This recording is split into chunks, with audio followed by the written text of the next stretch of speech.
नेपालको इतिहासको सुनौलो कालखण्डको रूपमा रहेको लिच्छिवीकालीन समयको तथ्य जानकारी अझै आउन बाँकी नै रहेको छ। कतिपय अवस्थामा अभिलेखहरूबाट प्राप्त विवरणहरू अस्पष्ट र अपुरो रहेको छ। त्यस्तै नेपालमा लिच्छिवीकालीन राजा मानदेव पछिका राजाहरूको बारेमा पनि स्पष्ट जानकारी हुन सकेको छैन। नेपाली प्राचीन इतिहास कालखण्डमा उदाहरणीय बनेको अंशुवर्माको कार्यकाल बारेमा धेरै कुरा थाहा भए पनि स्वयं अंशुवर्मा को थिए भन्ने बारे अझै स्पष्ट हुन सकिरहेको छैन। आजको यो कार्यक्रममा अंशुवर्मा वास्तवमा नै को थिए त, उनी कसरी लिच्छिवीकालीन समयमा राजा बन्न सफल भए, यसबारे विस्तृत चर्चा गर्नेछौं। विश्वास छ सदा झै यो कार्यक्रमलाई पनि उत्तिकै मन पराइदिनुहुनेछ।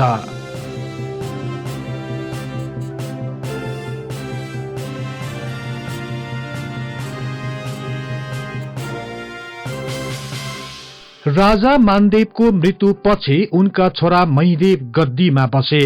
प्राप्त थोरै ऐतिहासिक अभिलेख अनुसार महीदेवले मानदेवपछि नेपालमा शासन गरेको कुरा जानकारीमा आएको भए तापनि उनले आफ्नो शासनकालमा के गरे भन्ने विषयमा अझै पनि स्पष्ट हुन सकेको छैन। पशुपति अभिलेखको लिच्छिवी वंशावलीमा पनि राजा श्री मानदेवबाट प्रसिद्ध महीदेव हुनुभयो भने उल्लेख गरिएको छ। त्यस्तै अन्य केही अभिलेखहरूलाई विश्लेषण गर्दै केही इतिहासकारहरूले महीदेव धार्मिक र न्यायप्रेमी राजा थिए भनी बताएका छन्। उनका एक छोरा वसन्तदेव र एक छोरी जयासुन्दरी थिइन्। प्राप्त केही अभिलेखमा छोरी जयसुन्दरीले हालको सीतापाइला भेकमा आफ्नो पिताको नाममा एउटा हिटी अर्थात धारा बनाएकी थिइन् भनी उल्लेख गरिएको पाइन्छ। यति हुँदाहुँदै पनि राजा महीदेवले कहिलेसम्म राज्य गरे भन्ने सन्दर्भमा पनि अझै पनि अन्यल नै रहेको छ। गोपाल वंशवालीमा महीदेवलाई 41 वर्ष दिएको भए तापनि इतिहासकारहरूका अनुसार सो अवधि राजा महीदेवले शासन गरेको समय नभएर उनको उमेर भएको अनुमान गरेका छन्। तर केही इतिहासकारहरूले भने महीदेवको अल्पायुमा नै मृत्यु भएको र उनले केवल 1 वर्ष मात्र शासन गरेका थिए भनी उल्लेख गरेका छन्। राजा महीदेवको अल्पकालमा नै मृत्यु भएपछि उनका छोरा वसन्तदेव कलिलो उमेरमा नै नेपालका राजा भए।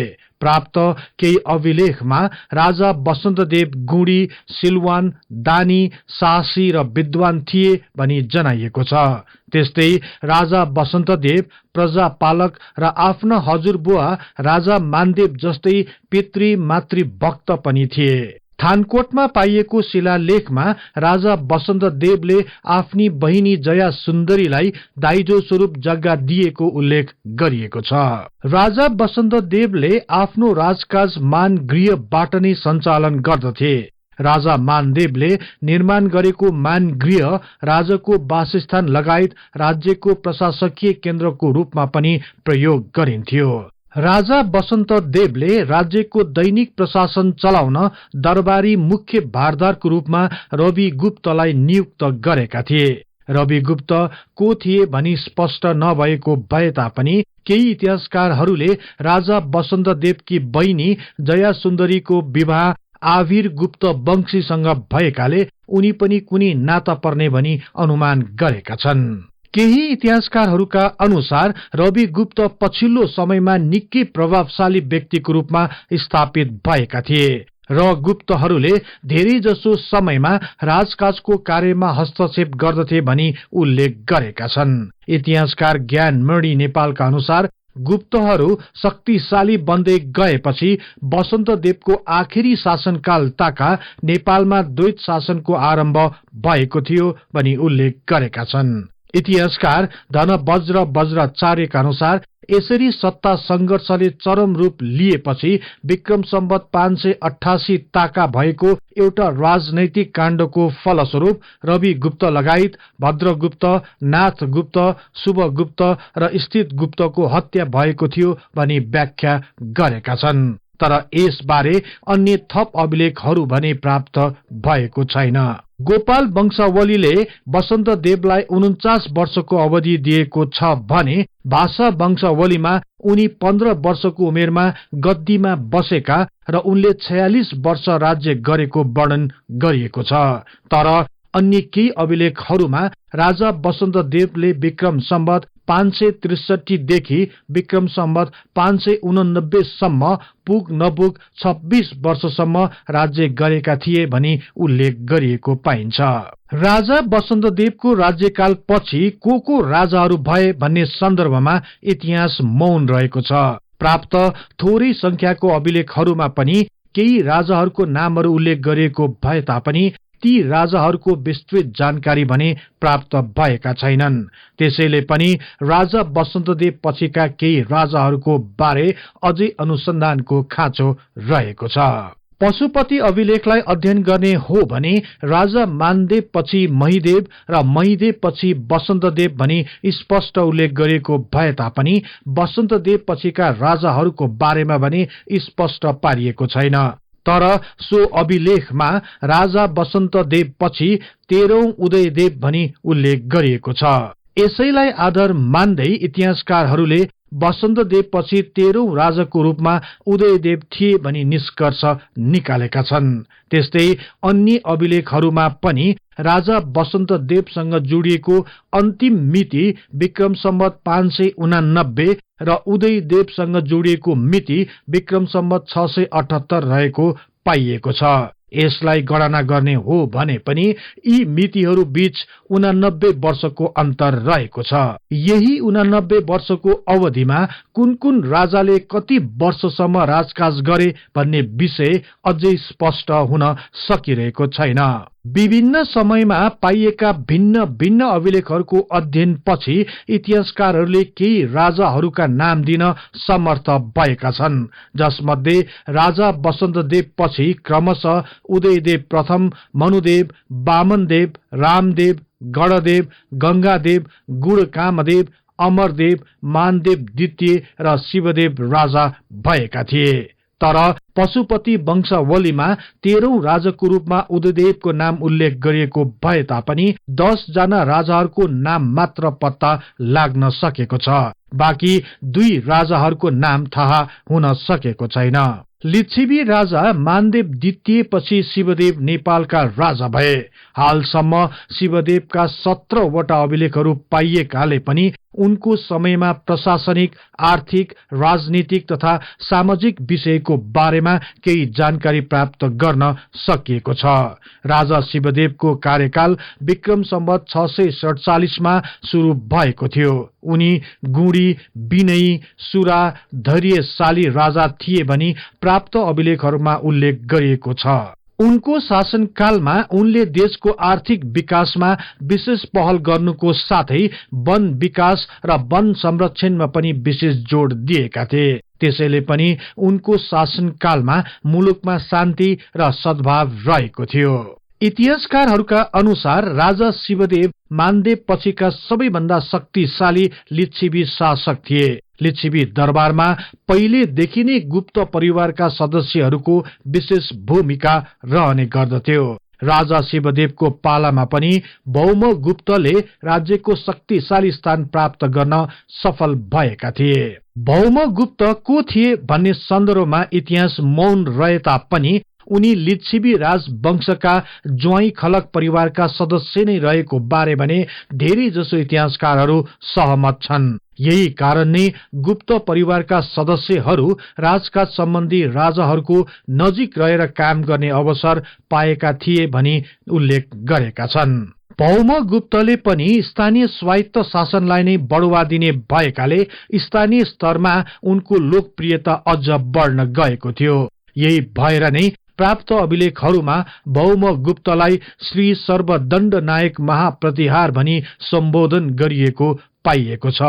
यसबाट पनि यो थाहा हुन्छ कि भौमगुप्त तत्कालीन समयका राजाका प्रमुख सल्लाहकार तथा राजकीय प्रमुख प्रशासकको रूपमा रहेका थिए। तर राजा शिवदेवको शासनकालको पछिल्लो समयमा भने भौमगुप्तको उपस्थिति धेरै कम भएको देखिन्छ। शक्तिशाली भौमगुप्त कसरी ओझेलमा परे भन्ने सन्दर्भमा इतिहासकारहरूले विभिन्न मत प्रस्तुत गरेका छन्। राजकाजमा गुप्तहरू शक्तिशाली भएपछि राजाको अस्तित्वलाई नै उपेक्षा गर्न थालिएको र राजकीय निर्णयमा अनावश्यक हस्तक्षेप हुन थालेपछि राजा शिवदेवले भौमगुप्तलाई पन्छाएका थिए पनि उल्लेख गरिएको छ। यसका साथै राजा शिवदेवले गुप्त परिवारका सदस्य भन्दा लिच्छवी वंशलाई नै प्राथमिकता दिने आशयले पनि यो गरेको हुन सक्छ भनी केही इतिहासकारहरूले बताएका छन्। तर विक्रम सम्वत 651 देखि अभिलेखहरूमा प्रभावशाली व्यक्तित्व रहेका सामन्त र महासामन्त अंशु वर्मा राजाका सल्लाहकारको रूपमा अनिवार्य उपस्थिति रहने गर्दथे भनी जनाइएको छ। यही अभिलेखलाई आधार बनाएर केही इतिहासकारहरूले भौमगुप्त हटाउन अंशु वर्माले विशेष भूमिका खेलेका थिए भनी उल्लेख गरेका छन्। इतिहासकार शंकरमान राजवंशीका अनुसार अंशु वर्माको बढ्दो उन्नतिदेखि ईर्ष्या भएर गुप्तहरूले अंशु वर्मालाई खत्तम गरी राजा शिवदेवको गद्दी खोज्ने षड्यन्त्र गरेका थिए। सो योजनालाई अंशु वर्माले विफल पारेपछि राजाबाट उनलाई सामन्तबाट महासामन्तमा पदोन्नति गरिएको थियो भनी लेखेका छन्। यसपछि अंशु वर्मा सहजै राजा शिवदेवका प्रमुख सल्लाहकार पनि बन्न सफल भएका थिए। इतिहासकार राजा राम सुवेदीका अनुसार भौमगुप्तको मृत्युपछि लिच्छवी राजा शिवदेवले आफ्नो प्रमुख सल्लाहकारको रूपमा अंशु वर्मालाई नियुक्त गरेका थिए भनी उल्लेख गरेका छन्। यसैसँग जोड्दै उनी लेख्छन्, भौमगुप्तपछि गुप्त परिवारमा प्रभावशाली व्यक्तिको अभाव भएकाले पनि राजा शिवदेव अंशु वर्मासँग नजिकै नपुगे। यसका साथै अंशु वर्माको योग्यता, क्षमता र निस्वार्थ भावबाट राजा शिवदेव निकै प्रभावित भएका थिए। लिच्छवीकालीन समयमा अंशु वर्मा नेपालका राजा भएका थिए भन्ने विषयमा दुविधा नभए तापनि उनी कसरी र कहिले नेपालको राजा भए भन्ने बारेमा भने अन्योलनै रहेको छ। कतिपय इतिहासकारहरूले भने राजा शिवदेवले अंशु वर्मासँग विक्रम सम्वत 661 सम्म सँगै काम गरिरहेको र विक्रम सम्वत 662 देखि मात्र अंशु वर्मा नेपालका शासक बनेका थिए भनी उल्लेख गरेका छन्। तर काठमाडौँ उपत्यकाको खापासी, धापासी र लेलेमा प्राप्त भएको अभिलेखलाई आधार मान्ने हो भने अंशु वर्माको स्वतन्त्र शासनको भूमिका विक्रम सम्वत 655 देखि नै सुरु भएको देखिन्छ। यसैलाई आधार बनाएर कतिपय इतिहासकारहरूले अंशु वर्मा विक्रम सम्वत 652 मा महासामन्त, 655 मा एकाधिपत्य शासक र 662 देखि एकल राजाको रूपमा रहेको भनी उल्लेख गरेका छन्। यसबाट के बुझिन्छ भने राजा शिवदेव बिस्तारै राजकाजबाट निष्क्रिय हुँदै गएको र विक्रम सम्वत 662 मा औपचारिक रूपमा नै राजकाज त्यागेको हुन सक्छ भनी अनुमान गर्न सकिन्छ। तर राजा शिवदेवले राजकाज किन त्यागे र पछि के गरे त भन्ने विषयमा अझै स्पष्ट जानकारी हुन सकेको छैन। कतिपयका अनुसार राजा शिवदेवले अंशु वर्मालाई सत्ता सुम्पी आफू मान गृहमा नै मौन भएर बसे भनी उल्लेख गरेका छन् भने अन्य इतिहासकारहरूका अनुसार राजा शिवदेवले राजकाज त्याग गरी बौद्ध भिक्षु भएर हिँडे भनी बताएका छन्। धनवज्र वज्राचार्यले पनि विक्रम सम्वत 670 ताका राजा शिवदेवले मान गृह छोडी भिक्षु भए भन्ने विचार प्रस्तुत गरेका छन्। तर अन्य वंशवालीमा भने राजा शिवदेवले स्वेच्छाले राजकाज त्याग गरेपछि बौद्ध विहारको निर्माण गरेको र विभिन्न धार्मिक गतिविधिमा लागेको कुरा उल्लेख गरिएको छ। यसैलाई आधार बनाएर इतिहासकारहरूले राजा शिवदेवको अंशु वर्मा प्रति अति नै विश्वास रहेको र एक कुशल शासकको रूपमा राज्य गर्ने कुरामा ढुक्क भएका थिए। यसका साथै अंशु वर्मा राजा भएपछि विक्रम सम्वत 670 मा शिवदेवका छोरा उदय देवलाई नै आफ्ना उत्तराधिकारी घोषणा गरे। यस प्रकार सामन्त तथा महासामन्तको रूपमा रहेका अंशु वर्मा एकाएक नेपालका राजा भए। यसरी एकाएक राजा भएका अंशुवर्मा वास्तवमा को थिए त भन्ने सन्दर्भमा पनि एकमत हुन सकिरहेको छैन।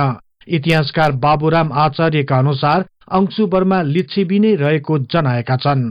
उनका अनुसार नेपालका लिच्छिवीहरू वर्मान्त र देवान्त दुई वर्गमा बाँडिएको र अंशुवर्मा वर्मान्त लिच्छिवी कुलका भएको अनुमान गरेका छन्। तर अन्य इतिहासकारहरू भने यसलाई मान्न तयार छैनन्। अर्को भनाइ अनुसार राजा शिवदेव भन्दा अघिको समयमा सामन्त क्रमलीलको केन्द्रीय राजकाजमा विशेष दखल रहेको थियो र अंशुवर्मा पनि क्रमलीलकै वंशज रहेको भनी उल्लेख गरेका छन्। तर इतिहासकार धनबज्र वज्राचार्यका अनुसार अंशुवर्माको टकमा चन्द्रमाको चित्र अंकित गरिएको र बौद्ध भिक्षुहरूले पनि चन्द्रमाको उपमा दिएका कारण उनी चन्द्रवंशी क्षेत्रीय भएको बताएका छन्। त्यस्तै एक थरी भाषा वंशवालीमा पनि अंशुवर्मालाई क्षेत्रीय भनिएको पाइएको छ। तर शिवदेवले आफ्नो अभिलेखहरूमा अंशुवर्माको बारेमा उल्लेख गरेको भए तापनि क्षेत्रीय वंश भनी कतै पनि उल्लेख नगरेकाले पनि उनको वंशको बारेमा अझै अन्योलता थप भएको छ। तर गोपाल वंशावलीमा शिवदेव प्रथमका बहिनीका छोराको रूपमा अंशुवर्माको परिचय दिएको देखिन्छ र यस तथ्यलाई स्वीकार गर्दै केही इतिहासकारहरूले अंशुवर्मा शिवदेवका ज्वाइँ, कसैले भतिज र कसैले भानिज भने तापनि इतिहासकार जगदीश चन्द्र रेग्मीले अंशुवर्मा राजा शिवदेवका भानिज थिए भनी बताएका छन्। त्यस्तै अंशुवर्मा स्वयंले पनि कुनै पनि अभिलेखमा आफ्ना माता पिता तथा अन्य परिवारका सदस्यहरूको बारेमा उल्लेख नगर्नुले पनि उनको वंशको बारेमा अझ रहस्यमय बनाएको छ। गोपाल वंशावली तथा अन्य केही प्राप्त अभिलेखहरूमा उनका भाइ तथा अन्य नजिकका पारिवारिक सदस्यहरूको बारेमा अस्पष्ट जानकारी पाइएको भए तापनि उनका सन्तानहरूको बारेमा भने कतै पनि स्पष्ट उल्लेख गरिएको छैन। यही कारण कतिपय इतिहासकारहरूले अंशुवर्मा निसन्तान थिए भनी उल्लेख गरेका छन्।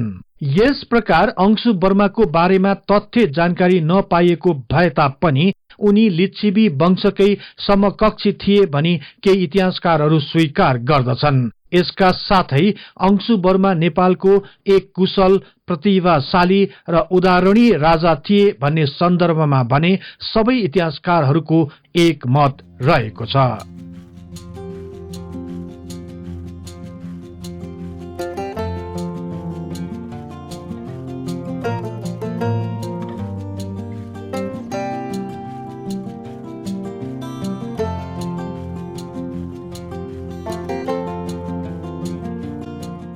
यो कार्यक्रम यहाँहरूलाई कस्तो लाग्यो कृपया कमेन्ट बक्समा लेखी पठाउनुहोला। यस्तै रोचक तथा तथ्य इतिहासको लागि हिस्ट्री इन नेपाली च्यानललाई सदैव सम्झनुहोस्। इतिहासको कुनै पनि कालखण्ड बारे तपाईलाई सुन्न र बुझ्न चाहना राख्नु भएको छ भने तल रहेको कमेन्ट बक्समा उल्लेख गर्नुहोस्। हामी सो बारे प्राथमिकताका साथ कार्यक्रम बनाउने नै छौं। जाँदा जाँदै यस च्यानललाई लाइक, शेयर र सब्स्क्राइब गर्दै बेल आइकनमा क्लिक गरी हाम्रो यो तथ्य इतिहासको बारे ज्ञान प्रसार गर्ने लक्ष्यलाई साथ दिनुहोस् भन्दै अर्को कार्यक्रममा फेरि भेट्ने बाचा गर्दै म सार्थक नेपाल बिदा हुन्छु। हवस् त, नमस्कार।